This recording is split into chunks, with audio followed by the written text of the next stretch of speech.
Hi, നമ്മൾ ഇന്ന് പഠിക്കാനായിട്ട് പോകുന്ന മൊഡ്യൂൾ 9 ആണ്. B do have. നമ്മൾ കഴിഞ്ഞ ക്ലാസ്സിൽ പറഞ്ഞ കാര്യങ്ങൾ ഒന്ന് ഞാൻ ബ്രീഫായിട്ട് പറയുന്നുണ്ട്. നമ്മൾ കഴിഞ്ഞ ക്ലാസ്സിൽ പറഞ്ഞതായിരുന്നു ഓക്സിലിയറി വെർബിനെ കുറിച്ചിട്ട്. ഓക്കെ, ഓക്സിലിയറി വെർബിൻ്റെ വേറെ പേരായിരുന്നു ഹെൽപ്പിംഗ് വെർബ്സ്. എത്ര എണ്ണം ഉണ്ടായിരുന്നു?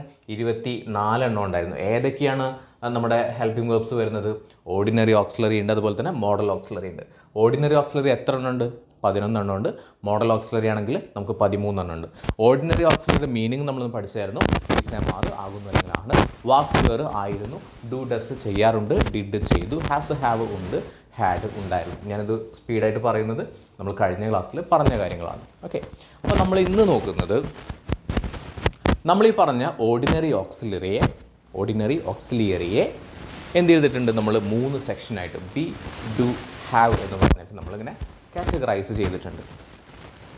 ഓക്കെ, അപ്പോൾ അതിനെക്കുറിച്ചിട്ടാണ് പറയുന്നത്. എന്തിനാണ് ഇങ്ങനെ കാറ്റഗറൈസ് ചെയ്തതെന്ന് വെച്ച് കഴിഞ്ഞാൽ നമ്മൾ മനസ്സിലാക്കേണ്ടത് ബിയിൽ വരുന്നതാണ് is, am, are, was, were. ഞാൻ നിങ്ങളോട് പറയണത് ബി എന്ന് പറഞ്ഞു കഴിഞ്ഞാൽ നിങ്ങളുടെ മനസ്സിലോട്ട് വരേണ്ടത് is, am, are, was, were. ഇത്രയും കാര്യങ്ങൾ ഓർമ്മ വരണം. ഞാൻ ഡു എന്ന് പറഞ്ഞു കഴിഞ്ഞാൽ നിങ്ങളുടെ മൈൻഡിലോട്ട് വരേണ്ടത് ഡു, ഡസ്, ഡിഡ്. ഹാവ് എന്ന് പറഞ്ഞു കഴിഞ്ഞാൽ നിങ്ങളുടെ മനസ്സിലോട്ട് വരേണ്ടത് ഹാസ്, ഹാവ്, ഹാഡ് എന്നുള്ളതാണ്. ഓക്കെ, അപ്പോൾ ഒന്ന് പറഞ്ഞാൽ be is, am, are, was, were, do, does, did, have, has, have, had. Okay, ഇതിന് ഓർഡറൊന്നുമില്ല കേട്ടോ, എങ്ങനെ വേണമെങ്കിലും പറയാം. ഓക്കെ, അപ്പോൾ എന്തിനാണ് നമ്മൾ ഇങ്ങനെ കാറ്റഗറി ചെയ്തിട്ടുള്ളതെന്ന് വെച്ച് കഴിഞ്ഞാൽ ഒരു സെൻറ്റൻസിൽ ഈസോ, ആമോ, ആറോ, വാസോ, വേറോ ഉണ്ടെന്നുണ്ടെങ്കിൽ ആ സെൻറ്റൻസിൽ നമ്മൾ എന്ത് ചെയ്യണം? വെർബിൻ്റെ കൂടെ ING ആഡ് ചെയ്യണം. അപ്പോൾ എന്താണ് വെർബ്, എന്താണ് ഈ ING ഫോം എന്നുള്ളതൊക്കെ നമുക്ക് പറയാം. അപ്പോൾ നോക്കിക്കേ, ഇപ്പോൾ ഞാൻ പറയണം ഐ ആം ഗോ എന്ന് പറയാൻ പാടുണ്ടോ? I am go? നോ. എന്ത് പറയണം? I am going. She is ഉണ്ട് കേട്ടോ, ഷീ ഈസ് റൈറ്റ്. തെറ്റല്ലേ? എന്താ പറയണ്ടേ? She is writing. They are come. No. എന്ത് പറയണം? ദേ ആർ കമ്മിങ്. ഓക്കെ, അതായത് വെർബിൻ്റെ കൂടെ ING യൂസ് ചെയ്യണം. ഇനി എന്താണ് വെർബ് എന്ന് വെച്ച് കഴിഞ്ഞാൽ ഒന്നുമില്ല, ആക്ഷൻസ് ആണ്. പഠിക്കുക, നടക്കുക, ഓടുക, ചാടുക, എഴുതുക, ഇതൊക്കെ നമുക്ക് എന്താണ്? വെർബുകളാണ്. Go, write, think, study, understand, ഇതൊക്കെ നമുക്ക് വരുന്നത് വെർബാണ്. അതിൻ്റെ കൂടെ എന്ത് ചെയ്യണം? നമ്മൾ ING ആഡ് ചെയ്യണം. അത്രയേ ഉള്ളൂ. ഓക്കെ, അപ്പോൾ റൂൾ ഇതാണ്. റൂൾ നമ്പർ 1, ബി എന്ന് പറഞ്ഞു കഴിഞ്ഞാൽ is, am, are, was, were ആണ്. Is, am, are, was, were ഇതിലേതെങ്കിലും ഒരു സെൻറ്റൻസിൽ ഉണ്ട്, അതിന് ഇമ്മീഡിയറ്റ് ആയിട്ട് ഒരു വെർബ് വരുന്നുണ്ടെങ്കിൽ, വെർബ് എന്ന് വെച്ചാൽ ആക്ഷൻ വരുന്നുണ്ടെങ്കിൽ നമ്മൾ അതിൻ്റെ കൂടെ ING ആഡ് ചെയ്യണം. ക്ലിയർ ആണല്ലോ? ഇനി ഡു, ഡസ്, ഡിഡ് ആണ് ഒരു സെൻറ്റൻസിൽ ഉള്ളതെന്ന് വിചാരിച്ചോ. ഡു, ഡസ്, ഡിഡ് ആണ് ഒരു സെൻറ്റൻസിൽ ഉണ്ടെന്നുണ്ടെങ്കിൽ നമ്മൾ എന്ത് ചെയ്യാൻ പാടുള്ളൂ? വെർബിൻ്റെ ഒന്നാമത്തെ ഫോമും മാത്രമേ പറയാൻ പാടുള്ളൂ. ഒരു ചേഞ്ചും പാടില്ല. അവിടെ ING വയ്ക്കരുത്, എസ് ഫോം വയ്ക്കരുത്, ഒരു തരത്തിലുള്ള ചേഞ്ചും പാടില്ല. വെർബിൻ്റെ ഒന്നാമത്തെ ഫോം മാത്രം. അങ്ങനെയാണെങ്കിൽ എന്താണ് വെർബിൻ്റെ ഒന്നാമത്തെ ഫോം എന്ന് നിങ്ങൾ ചോദിക്കും. നമ്മൾ ചെറിയ ക്ലാസ്സുകളിൽ പഠിച്ചിട്ടുണ്ടായിരുന്നു V1, V2, V3 എന്നുള്ളത്. നോക്കിക്കേ, നോക്ക്, നോക്ക്ഡ്, നോക്ക്ഡ്. ഇതാണ് വെർബിൻ്റെ ഫസ്റ്റ് ഫോം എന്ന് പറയുന്നത്, V1. ഇതാണ് വെർബിൻ്റെ സെക്കൻഡ് ഫോം എന്ന് പറയുന്നത്. ഇതാണ് വെർബിൻ്റെ തേർഡ് ഫോം എന്ന് പറയുന്നത്.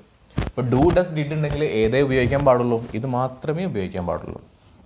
ഒരു സെൻറ്റൻസിൽ ഡു, ഡസ്, ഡിഡ് ഇതിലേതെങ്കിലും ഉണ്ടെന്നുണ്ടെങ്കിൽ വെർബിൻ്റെ ഫസ്റ്റ് ഫോം മാത്രം ഉപയോഗിക്കാൻ പാടുള്ളൂ.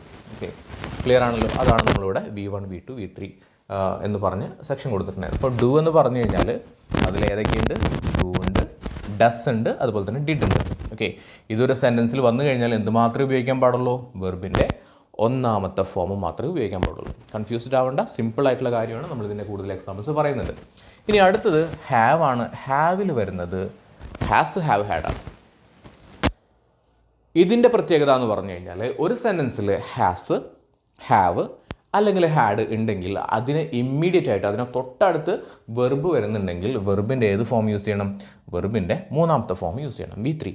V3 എന്ന് പറഞ്ഞാൽ ഏതാണ്? V3 എന്ന് പറഞ്ഞു കഴിഞ്ഞാൽ V1, V2, V3 ഇതാണ് യൂസ് ചെയ്യേണ്ടത്. മനസ്സിലായോ? ഇതിനെക്കുറിച്ചിട്ടൊക്കെ നമ്മൾ ഡീറ്റെയിൽ ആയിട്ട് അടുത്ത ക്ലാസ്സുകളിൽ പറയുന്നുണ്ട്. ഓക്കെ, അപ്പോൾ ഇതുവരെ പറഞ്ഞ കാര്യങ്ങൾ ഒന്ന് സമ്മപ്പ് ചെയ്യാണ്. നമ്മൾ ആദ്യം ഓർഡിനറി ഓക്സിലറിയുടെ മീനിങ് പറഞ്ഞു. 11 എണ്ണാണുള്ളത്. ഈസ്, ആം, ആർ ആകുന്നു അല്ലെങ്കിൽ ആണ്, വാസ്, വേർ ആയിരുന്നു, ഡു, ഡസ് ചെയ്യാറുണ്ട്, ഡിഡ് ചെയ്തു, ഹാസ്, ഹാവ് ഉണ്ട്, ഹാഡ് പറഞ്ഞാൽ ഉണ്ടായിരുന്നു.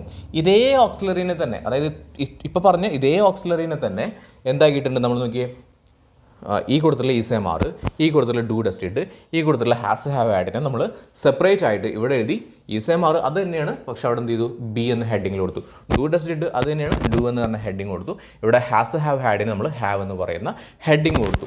എന്തിനാണെന്ന് ചോദിച്ചു കഴിഞ്ഞാൽ ബിയിൽ വരുന്ന ഈ സെയിം ആർ വാസ് വേർ ഉണ്ടെങ്കിൽ വെർബിൻ്റെ കൂടെ എന്ത് ആഡ് ചെയ്യണം, നമുക്ക് വെർബിൻ്റെ കൂടെ ing ആഡ് ചെയ്യണം. ഇനി ഡു ഡസ് ഡിഡ് ആണെങ്കിൽ വെർബിൻ്റെ ഫസ്റ്റ് ഫോം മാത്രമേ ആഡ് ചെയ്യാൻ പാടുള്ളൂ. ഇനി ഹാസ് ഹാവ് ആണെങ്കിൽ നമ്മൾ ആഡ് ചെയ്യേണ്ടത് വെർബിൻ്റെ തേർഡ് ഫോം ആയിരിക്കണം. ക്ലിയർ ആണല്ലോ. ഇനി ഇതിൻ്റെ കൂടെ ഞാൻ രണ്ട് കാര്യം കൂടി ആഡ് ചെയ്യുന്നുണ്ട്. ഈ സെയിം ആർ വാസ് വേർ പറഞ്ഞില്ലേ, ഇതിൻ്റെ കൂടെ ഞാൻ രണ്ട് കാര്യം കൂടി ആഡ് ചെയ്യുന്നുണ്ട്, ബി ആൻഡ് ബീൻ. ഇതിവിടെ കിടന്നോട്ടെ, നമ്മൾ അടുത്ത പിന്നീടുള്ള ക്ലാസ്സുകളിൽ നമുക്ക് ഡീറ്റെയിൽ ആയിട്ട് പഠിക്കുന്നുണ്ട്. അപ്പോൾ നിങ്ങളോട് ചോദിക്കണം, ഒരു സെൻറ്റൻസിൽ is am are was were be അല്ലെങ്കിൽ ബീൻ ഉണ്ടെങ്കിൽ നിങ്ങൾ എന്ത് ചെയ്യണം, അവിടെ വെർബിൻ്റെ കൂടെ ing യൂസ് ചെയ്യണം. ഞാൻ പറയണം ഐ ഹാവ് ബീൻ ഗോ. അപ്പോൾ നിങ്ങൾ പറയും സാറേ അത് പറഞ്ഞ് തെറ്റാണ്. Why? I have been go അല്ല, I have been going. Okay. She is write. She is write. No, she is writing. They are come. No, they are coming. We are go. No, we are going. മനസ്സിലായല്ലോ. Okay. Do does did ആണെന്ന് വെർബിൻ്റെ first form മാത്രം. For example, she does speaking. No, she does speaking ഇല്ല. She does കഴിഞ്ഞാൽ പിന്നെ എന്ത് മാത്രം, speak മാത്രം, വെർബിൻ്റെ ഫസ്റ്റ് ഫോം മാത്രം. He does speaks. സ്പീക്സ് ഇല്ല, എസ് ഇല്ല. He does speak. മനസ്സിലായല്ലോ. ഓക്കെ. ഹാസ് ഹാവ് ഹാഡ് ആണെങ്കിൽ വെർബിൻ്റെ മൂന്നാമത്തെ ഫോം വേണം യൂസ് ചെയ്യാനായിട്ട്. അപ്പം വെർബിൻ്റെ ഫസ്റ്റ് ഫോം എന്താണ്, സെക്കൻഡ് ഫോം എന്താണ്, തേർഡ് ഫോം എന്താണെന്നുള്ളതിൻ്റെ എക്സാമ്പിൾ ഇവിടെ കൊടുത്തിട്ടുണ്ട്. ആൻഡ് കുറേ എക്സാമ്പിൾ ഇവിടെ എടുക്കുന്നുണ്ട്. മീൻ, മെൻറ്റ് ഇതൊക്കെ നമുക്ക് പഠിക്കാവുന്നതാണ്. ഇതൊക്കെ നമ്മൾ കവർ ചെയ്യും. ഇത് നമ്മുടെ ഇന്നത്തെ ടോപ്പിക്കല്ല. ഇന്നത്തെ ടോപ്പിക് എന്ന് പറഞ്ഞാൽ ബി ഡു ഹാവ് ആണ്. ബിയിലുള്ളത് ഏതൊക്കെയാണ്, is am are was were. ഡൂയിലുള്ളത് ഏതൊക്കെയാണ്, do does did.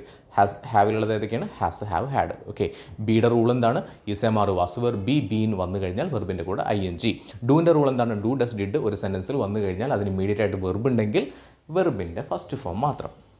Has have had ഒരു സെൻറ്റൻസിൽ ഉണ്ടെന്നുണ്ടെങ്കിൽ വെർബിൻ്റെ തേർഡ് ഫോം മാത്രമേ ഉപയോഗിക്കാൻ പാടുള്ളൂ. ഇത്രയും കാര്യങ്ങളാണ് നമ്മൾ ഇന്ന് പഠിക്കുന്നത്. ഇനി അടുത്ത ക്ലാസ്സിൽ പറയുന്നത് ഈ ഓക്സിലറി ഏതൊക്കെ സന്ദർഭങ്ങളിൽ എവിടെയൊക്കെ ആരുടെ കൂടെയൊക്കെ ഉപയോഗിക്കണം എന്നുള്ളതാണ്. ഓക്കെ. സോ ഇതുവരെ മനസ്സിലായല്ലോ, ഇതുവരെ പറഞ്ഞ കാര്യങ്ങളൊക്കെ മനസ്സിലായല്ലോ. Okay, thank you. അപ്പോൾ അടുത്ത ക്ലാസ്സിൽ കാണാം.